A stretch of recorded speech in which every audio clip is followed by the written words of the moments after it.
لا إله إلا الله لا إله إلا الله لا إله إلا الله ما لنا رب سواه. Allahu subhanahu wa ta'ala e falenderojmë, vetëm prej tij falje, ndihmë, udhëzim dhe strehim kërkojmë. E falenderojmë Allahun subhanahu wa ta'ala për të mirat e panumërta që na I ka dhuru, që në Islam na ka udhëzu dhe me Islam na ka nderu.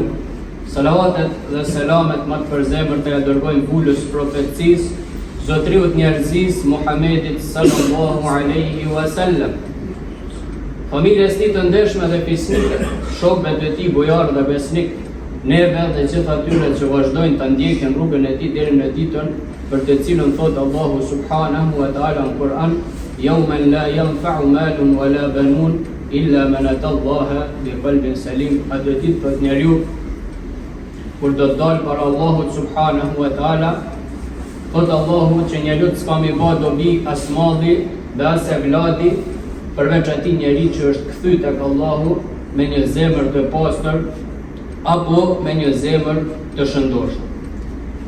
Vëllezër të nderuar, zemra e njeriut nuk gjen qetësi në gjërat e kësaj bote, qofshin ato pozita, pasuria apo trashëgimia familjare.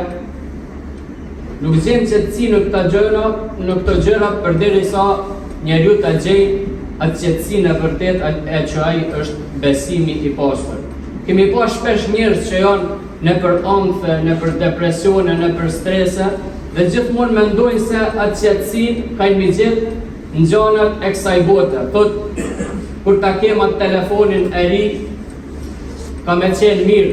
Pastaj ja ka telefonin, thot, tash një automobil më I mirë m'duhet dhe ka me m'kalu. Pastaj thot, tash një shtëpi m'duhet dhe kështu. Njeriu vazhdimisht është në kërkim të lumturisë dhe qetësisë shpirtërore, mirë po nuk e gjen atë derisa njeriu ta gjejë të vërtetën. Ka njerëz vëllezër të nderuar që jetojnë ndoshta në këtë botë të lidhur pra messenger, mirë po zemrat e tyne dhe shpirtat e tyne I kanë të lirë sepse e kanë kriju lidhjen me Allahun subhanahu wa ta'ala. Ndërsa në të kundërtën ka njerëz që jetojnë pra në rehati I kanë gjitha kushtet, mirë po zemrat dhe shpirtrat e tyne janë të robërumën se nuk e kanë gjetë Allahun subhanahu wa ta'ala. Vëllezër të nderuar, historia që do të përmendim sot, që do ta cekim sot në këtë hutbë, nuk është thjesht vetëm një histori apo një tregim nga e kaluara, mirë po është një reflektim, është një mësim për secilin prej nesh që na lën me kuptu se çka kanë sakrifiku ato të parë për Islamin dhe çka jemi gati ne me sakrifiku për të, qoftë nëse na kërkohet nga diçka e jonë apo qoftë nga familja jonë apo nga të afërmit tonë. Dhe sot do të ndalemi tek jeta e një njeriu që nuk u ndal derisa e gjeti atë dritën e udhëzimit.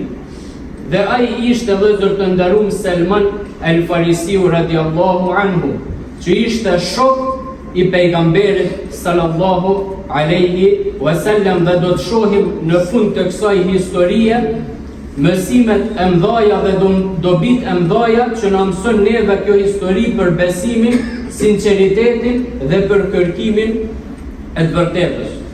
Vëllezër të nderuar, Selman el-Farisiu ishte një djalosh nga Persia, nga zona e Isfahanit.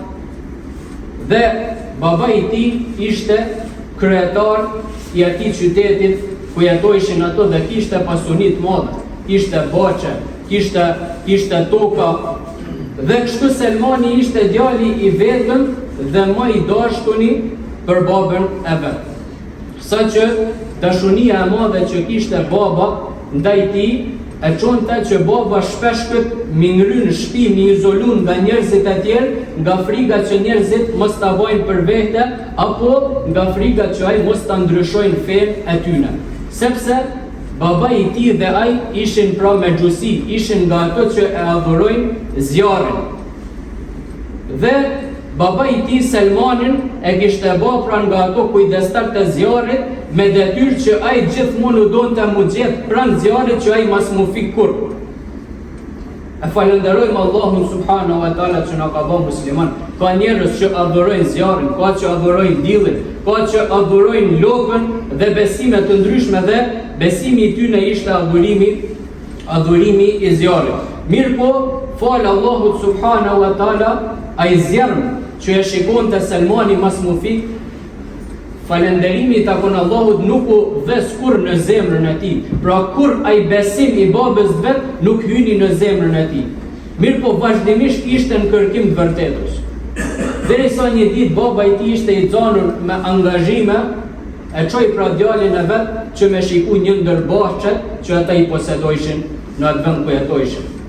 Dhe rrugës që duke shku, nin dalutje që po i bojshin dhe njerëz nga kisha. Dhe këti shumë i interesant kja gjatë dhe shken kish, dhe atje mahnitet nga ato lutjet e tyne, dhe harron fare se ku ka çu baba i vet, deri sa perëndon dili dhe pastaj kthehet në shtëpi. Dhe baba i thot, ku ki qeni, thot, deri tash, çfarë kem dëgju? Dhe ky i thot, kam dëgju da lutjet që i kanë bërë ata në kish, dhe mendoj i thot që feja atyne është shumë më mirë se feja jonë. Ndërkohë që baba vet kur analizon këtë gjë prej tij, nga frika që të mos ndryshonte besimin, e lidhën djalin e vet. E lidhën djalin e vet në mënyrë që mos më mujt me shku kërkejt, e lidhën pranë shtëpi. Mirë po ky fshehu rrezik ishte kriju lidhje me ato të krishterët. Dhe kur ndëgjon se një ndër karvanat komunist për Siri, ky arritën me ik babës vet dhe shkon me karvana në Siri. Derisa atje arrit mu lidh pra mu njoftu me një peshkop, me një kryesorin e preftringa. Dhe në fillim këti ju dukte ai peshkopi si njeri i mirë. Derisa e kuptoj që ai sadakën që e jepshin njerëzit me anok të varfën vet, ai e monte për vejtin. Pasunin që njerëz ja jepshin në kontribut tek varfërit, ai e mbante për vetë dhe nuk e jepte atyre. Siç bëhet edhe shumë në ditë të sotit nga udhëheqësat tonë, pra pasunia që është për popullin, mohet për vejtin. Dhe ky kur Selmani kur e merr vesh këtë gjë për peshkopin, i kallëzon njerëzve që e kishin atë si udhëheqës, i kallëzon dhe i thot kështu, pasunin sadakën që e nipni për njerëz që e marrin për vejtin. Dhe kur vinë ata me shiku, 7 arka me orë dhe argjend i gjin ka ky, që njerëz ja kanë nat sadak me anok varfën ve ky. Pra kryesori i preftrinve i ka grumullu për vejtë. Dhe çka ata vendosin që këtë njeri pra mbi varë dhe me pru pra një peshkop tjetër. Kur e pru një tjetrin, Selmani lidhet shumë me te se ishte njeri i sinqert dhe njeri i drejtë. Lidhet Selmani me te dhe qëndron një kohë shumë gjatë. Mirë po ati ju afru vakti i vdekjes. Dhe Selmani gjithmonë në përdjetar që shkonte ishin të moshumur. Dhe në fund tjetës tyne ky i thonë të ku më sugjeroni me shku mu tesh që me kërkuan ditunin, me kërku të vërtetën. Dhe ky e drejton, i thot, shkan Mosul. Mosul është një vend afër Irakut, shka i thot atje se atje kime gjithë vërtetën. Kur shkan atje në Mosul, pastaj vjen vakti edhe i djetari Mosulit me ndru jetë, ai e dërgon në Nusaybin, quhet një qytet në lindje të Turqisë. E pastaj edhe ai kur vjen vakti me ndru jetë, ky dërgohet në Murie, që sot është një provincë e Turqisë, nuk është mua qytet, mirë po është vend arkeologjik, dhe kështu pra derisa mrin tek një peshkop i fundit, ku edhe ai ishte gati me ndru jetë dhe i thot ku më sugjeron me shku mu tesh.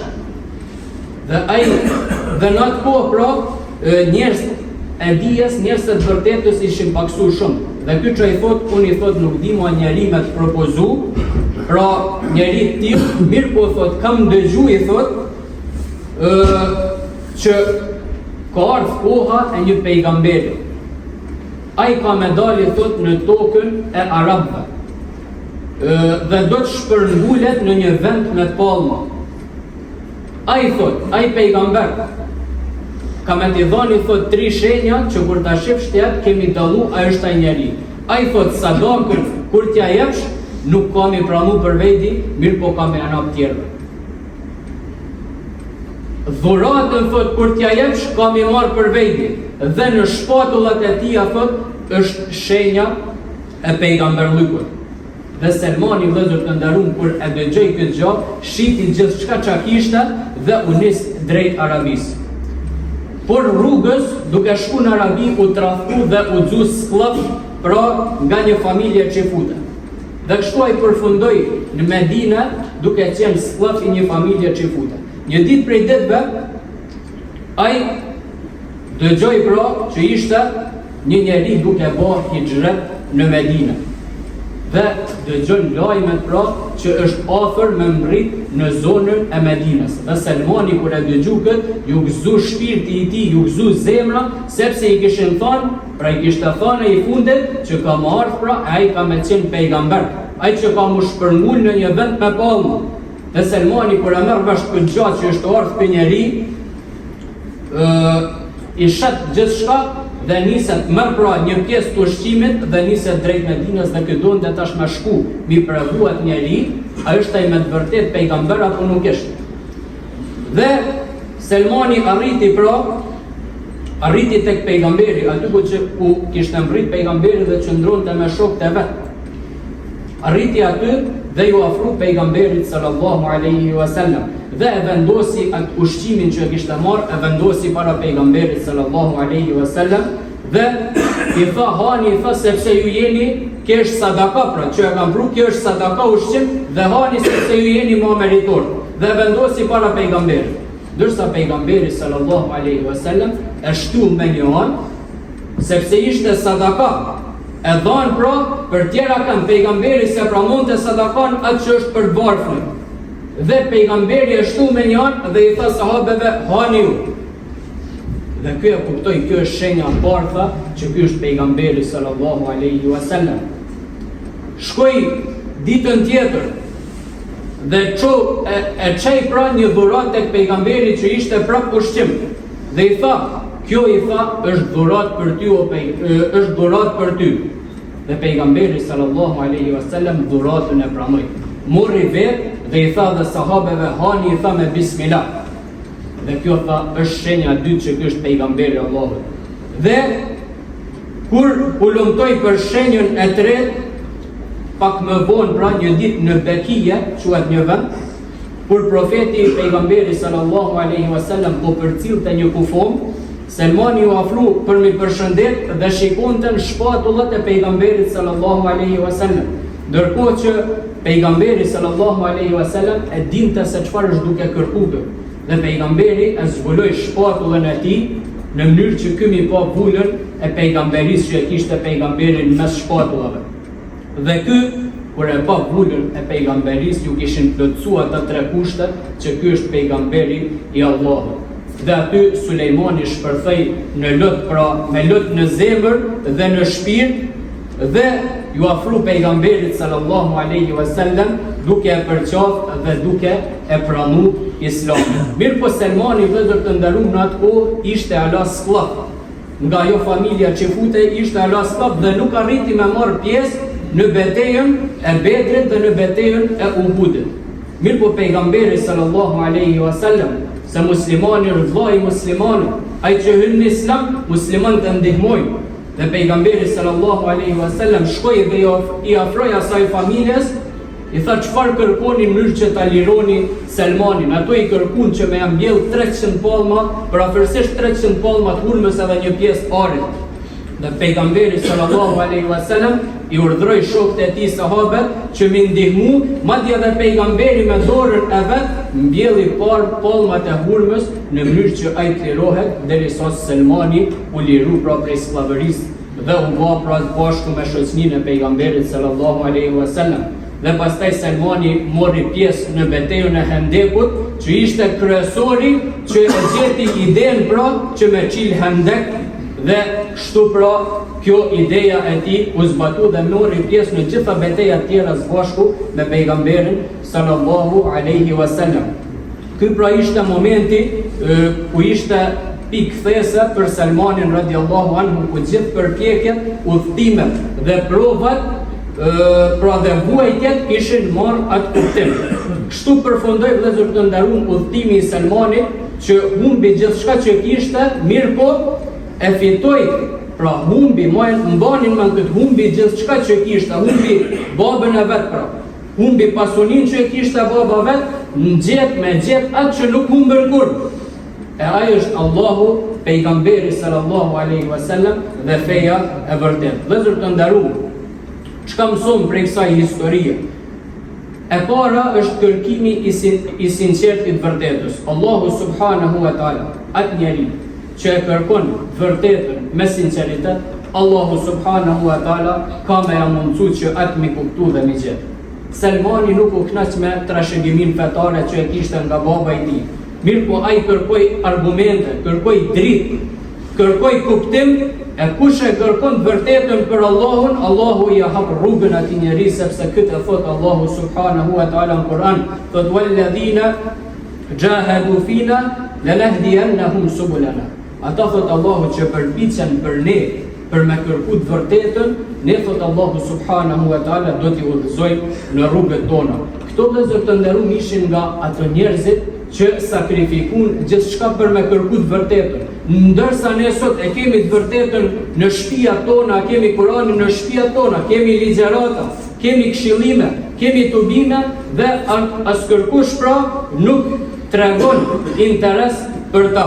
Dietar në kohën e pejgamberit sallallahu alaihi wasallam, Jabir ibn Abdullahu ka udhëtu një muj, edhe ato udhëtime s'kanë qenë me vetura as me aeroplane, por ka udhëtu një muj në kam, në shkretin, vetëm që me ndëgju një hadith që është përcjell, një thanje që është përcjell nga pejgamberi sallallahu alaihi wasallam.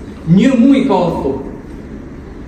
Vetëm që me ndëgju diçka që është përcjell nga pejgamberi sallallahu alaihi wasallam. E dyta vëllezër të nderuar, sakrifica është pra mesazhi sakrifica në rrugën e besimit. Nuk ka iman, nuk mundet me gjetë njeriu imanin apo besimin e vërtet pa sakrifikuar në këtë jetë.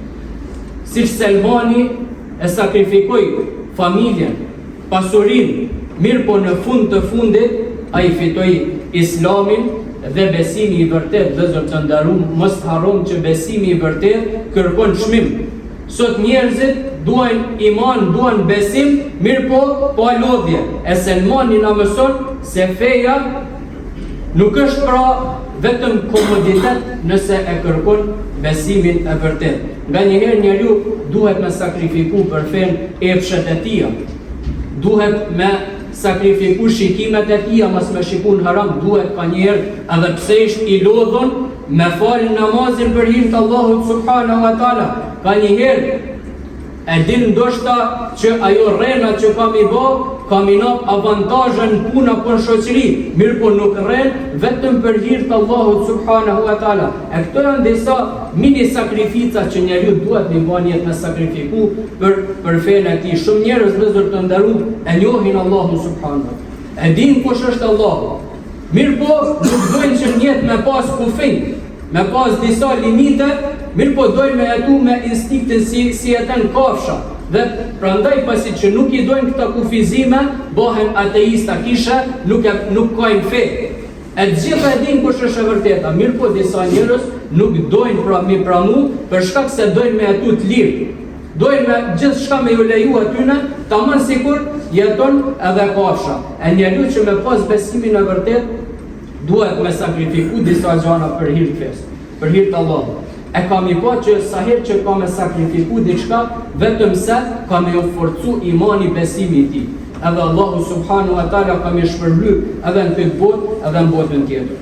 Pika e tretë është mos u dorëzo edhe atëherë kur zhgënjehesh nga njerëzit e fesë.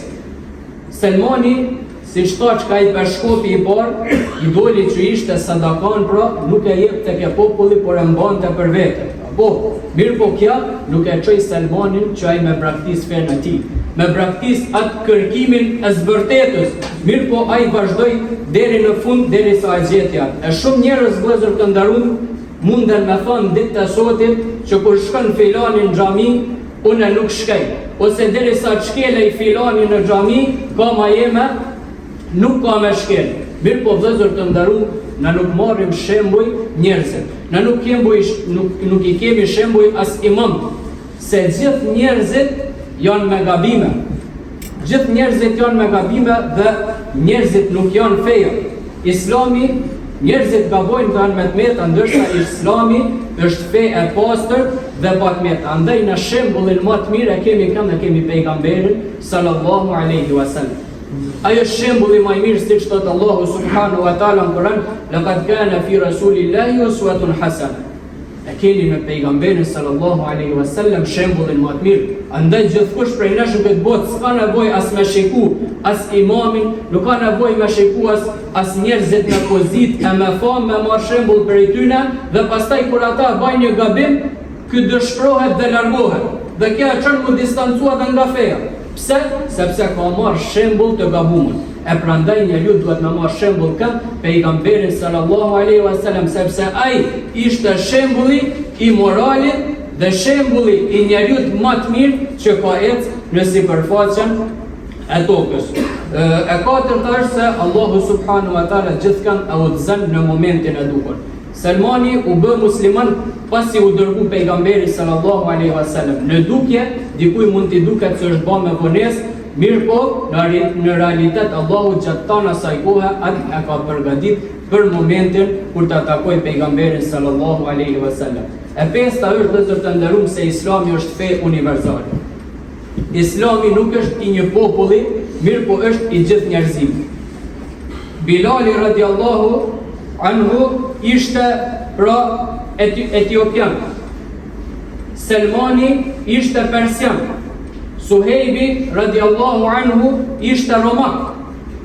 Mirë po gjithë ta ishin musliman. Prandaj tek Allahu subhanahu wa taala nuk e bën dallimin a jeti i bardh, i zi, i pasun apo i varfër, i fort apo i dobët. Mirë po ke Allahu ajo që bën dallimin, që na bën mu dallu mu prej teje, është vëzër të nderuar ajo siç thot Allahu subhanahu wa taala në Kur'an, inna akramakum indallahi atqakum. Më i miri prej jush është ai që është më i devotshëm. Devotshmëria është ajo që e bën njeriu mu dallu tek Allahu subhanahu wa taala. Dhe e fundit, mesazh dobi është vlera e diturisë dhe udhëzimit të saj. Njeriu vëzër të nderuar, një mësues i drejtë mundet që në jetën tonë me ndryshu jetën. Çdo dietar që ishte i sinqert e afroi Selmanin më shumë të vërtetës derisa në fund, ai i fundit e afroi me pejgamberin sallallahu alaihi wasallam. Çfarë do të thotë kjo? Që gjithmonë këshilla, sepse feja është këshill. E dinun nasiha, feja është këshill. Dhe unë mundem me fol për 50 vite ndoshta, mirë po nuk mundem me ndiku tek ai shoku jot ose tek familja jote, ashtu si mundesh me ndiku ti këta. Sepse ti ke ndoshta një lidhje me ta, një afrimitet, një dashuri me sysh dhe fjala jote ka më shumë ndikim. Andaj, secili prej nesh duhet gjithmonë me këshillu njëri tjetrin. Siç tha pejgamberi sallallahu alaihi wasallam, për cilën tha prej me qoftë edhe një ajet. Sepse nuk dihet kur këshilla e kujt bën dobi. Dhe do ta mbylli me këtë. Njëherë pa tregu një hoxh për me kallëzu që nuk dihet kur ati njeriu që i ke dhënë këshill nuk dihet kurse kur i nezet ai Allahu. Dhe thot një hoxh tregon, një hoxh pra nga mali i zi, më tregon dhe thot i kisha thot familjes, u merrshin pra me diskont. Ishin diskont pije, shto shitshin pije ndryshme, ndër tjera shitshin edhe alkohol. Dhe unë thot si hoxh, gjatë ta jetës teme, u mundojsha thot që mi këshillu mas më marrë me shitjen alkohol. Pra unë thot si hoxh, arrisha që tek xhamati, tek njerëz që nuk i njeh me ndiku, mirë po ke familja thot nuk arrita. Për vite të tëra thot gjithmonë i këshillojsha leni marr alkoolin, mos u merrni me ta. Ndërsa nuk e rënë. Në fund thot, mas një kohë gjatë thot, erdhi thot një mik i tyni që ishte i krishterë, ishte katolik. Erdhi me nej këta. Dhe nërmjet muhabetit thot, ai thot tyne, thot, se marrë thot ju jeni muslimani thot, dhe merreni me shitjen e alkoholit, e thot, a nuk e në leni thot feja ju, se unë e di që e në leni. Dhe thot këta qysha dit thot që i thot kë kështu, qysha dit thot ta nuk shesin më alkohol.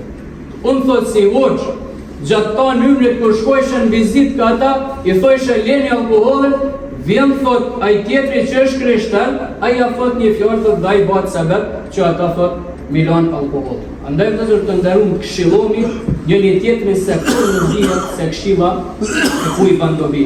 Lutim Allahun subhanahu wa taala që të na bëjë prej atyre që kërkojnë vërtetën dhe kanë durim në këtë rrugë. Lutim Allahun subhanahu wa taala që na jap atë durimin dhe kërkimin e Salman al-Farisiut dhe lutim Allahun subhanahu wa taala që të na ndihmojë të rritemi në iman dhe të veprojmë atë me të cilën Allahu subhanahu wa taala është i kënaqur. Amin. أقول قولي هذا واستغفر الله لي ولكم فاستغفروه إنه هو الغفور الرحيم.